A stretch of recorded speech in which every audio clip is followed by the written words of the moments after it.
We're going to begin this hour with the impact of President Trump's tariffs on parents. New 50% taxes on imported steel and aluminum took effect yesterday, and Ling Kent found out it's not just those big ticket items like washing machines that are getting more expensive.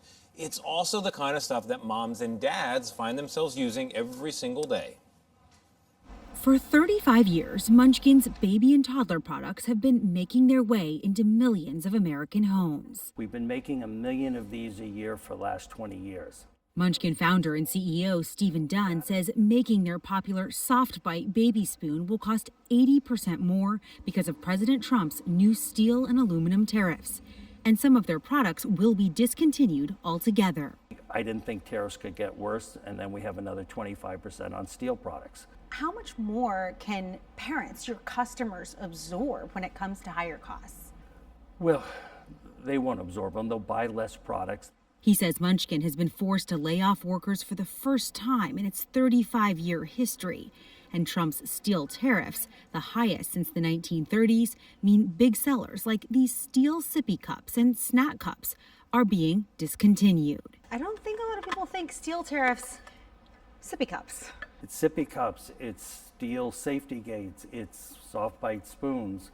We were working in development on a really nice, beautiful new metal diaper pail. We stopped development efforts on it. Because of tariffs? Tariffs. Can't afford to bring a steel diaper pail in from outside the country.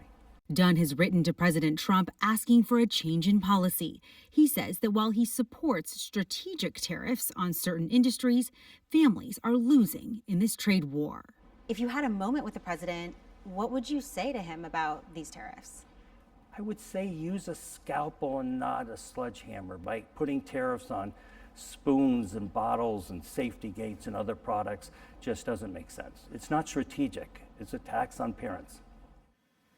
Now, you might be wondering, what is a company like Munchkin going to do next? And they've said they're going to move their supply chain around, but that's actually harder and more expensive than it seems. One diaper pail, for example, that has more than a dozen different components, and that means a dozen different machines to make each of those things.